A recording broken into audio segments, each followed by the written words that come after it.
आज हम बात करेंगे 28 जून के हिंदू न्यूज़पेपर से आपके लिए क्या क्या खास बातें हैं, क्या क्या क्वेश्चन बन सकते हैं। पहला क्वेश्चन आगामी एग्जाम के लिए बहुत इंपॉर्टेंट है। आपको पता होना चाहिए, अभी कल ही भारतीय प्रधानमंत्री नरेंद्र मोदी भोपाल में एक सभा को संबोधित कर रहे थे और उन्होंने कहा कि एक परिवार में दो कानून नहीं हो सकते। तो अभी स्थिति क्या है? अभी स्थिति ये है कि भारत में क्रिमिनल कानून सेम है, यानी कि अगर किसी ने किसी का मर्डर कर दिया तो सबको सेम सजा मिलेगी, चाहे वो किसी भी धर्म का हो। लेकिन हमारे जो सिविल कानून है, जिसमें शादी हो गया, तलाक हो गया, प्रॉपर्टी हो गया, वो धर्म के वाइज अलग है। जैसे अगर हम हिंदू की बात करें तो हिंदुओं को जो नियम थे उनको कोडिफाई करके एक कर दिया गया था, और वो आपके हिंदू मैरिज एक्ट 1955 से संचालित होते हैं। ऐसे जो मुसलमान हैं, ठीक है, उनका अलग कानून है, क्रिश्चियंस के लिए अलग है, और बाकी जो माइनॉरिटीज हैं वो सारे हिंदू धर्म को फॉलो करती है। बाकी जैसे सिख हो गया और जैन हो गया, बुद्धिस्ट हो गया, वो सारे हिंदुओं वाला ही कानून फॉलो करते हैं। क्रिश्चियंस और मुस्लिम का अलग है। तो अब क्या है कि अभी डिस्कशन चल रहा है यूनिफॉर्म सिविल कोड, एक समान नागरिक संहिता।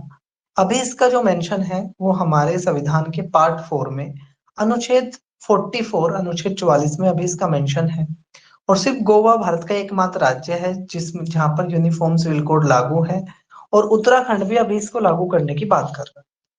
तो अब न्यूज ये है कि अभी जो 22वीं लॉ कमीशन है उसने भारत के लोगों से सजेशन मांगा है, जिसमें सभी धर्म से, धार्मिक संस्थाओं से, पब्लिक संस्थाओं से और आम नागरिकों से भी यूनिफॉर्म सिविल कोड के बारे में उनके क्या विचार है वो मांगे। तो अब देखने वाली बात होगी इस दिशा में क्या कदम बढ़ाए जाते हैं। अगला क्वेश्चन कह रहा है, कल भी हमने बात करी थी मनरेगा की। मनरेगा एक्ट 2005 में आया था और लागू इसको 2006 में किया गया था। सबसे पहले 100 जिलों में किया गया था।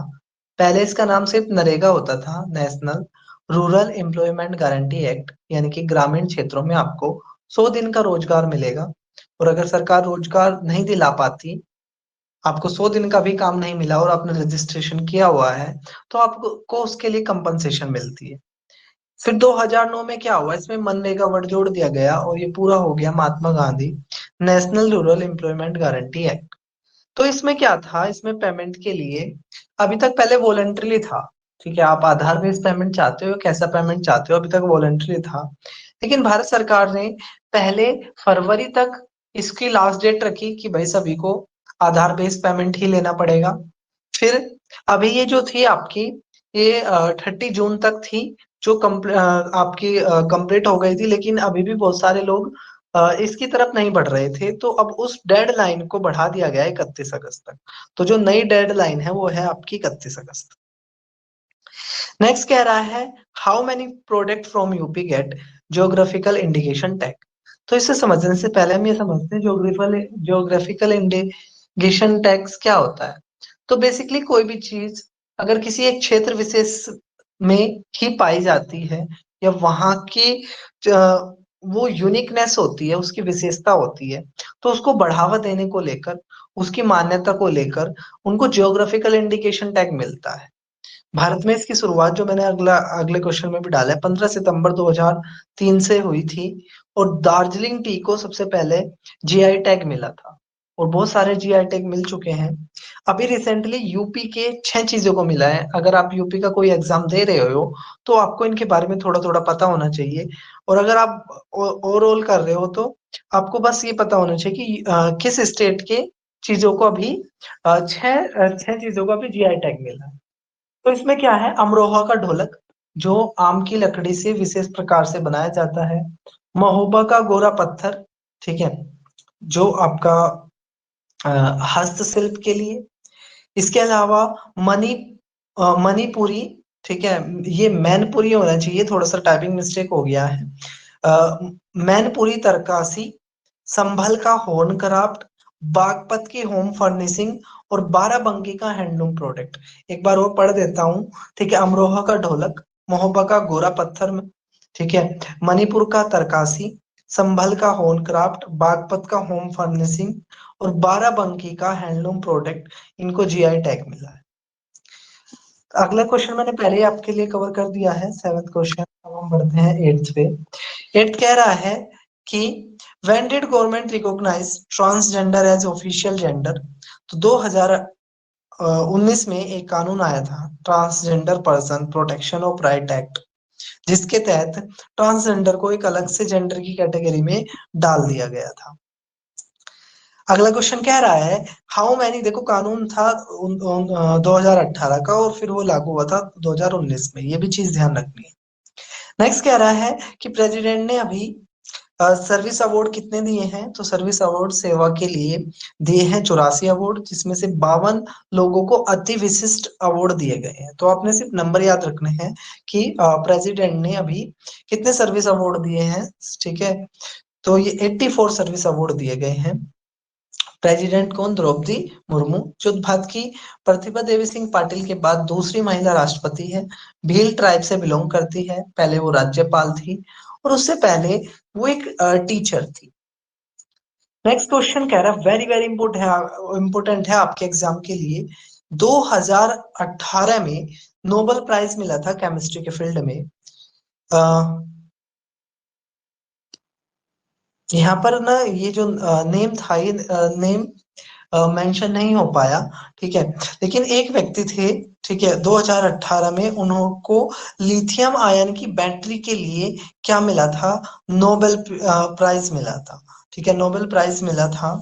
और उनकी अभी रिसेंटली क्या हो गई, 100 साल की उम्र में डेथ हो गई, ठीक है, 100 साल की उम्र में उनकी अभी क्या हो गई है, डेथ हो गई है। तो वो हम कमेंट बॉक्स में, ठीक है, कमेंट बॉक्स में इस नाम को, ठीक है, मेंशन कर देंगे और पीडीएफ में भी एडिट करके आप लोगों के पास पहुंच जाएगी।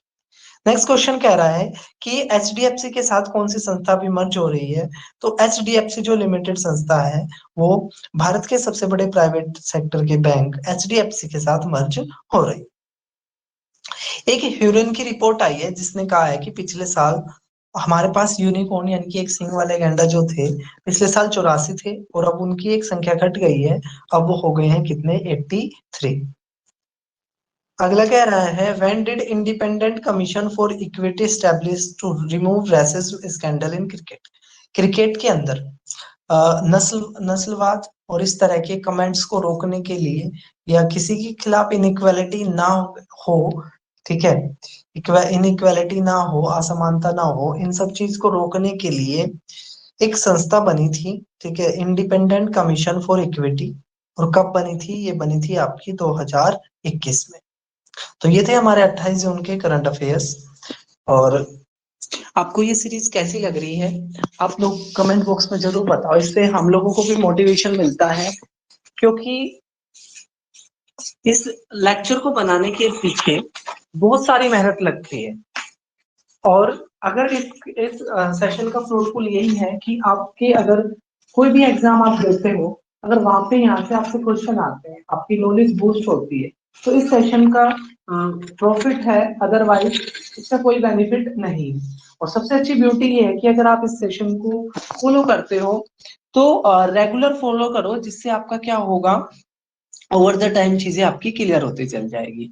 तो जो अपना आंसर था यहाँ पे क्वेश्चन नंबर 10 में, एक करेक्शन तो ये है कि इनको जो नोबेल प्राइज मिला था केमिस्ट्री का वो 2019 का है, ठीक है, 2018 का नहीं है, 2019 का है। और दूसरी चीज है, इनका नाम था गुड इनफ, ठीक है, जॉन गुड इनफ इनका पूरा नाम था।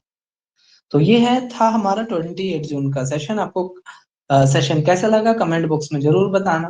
फिर मिलेंगे एक नई वीडियो में, तब तक के लिए टेक केयर, जय हिंद, जय भारत।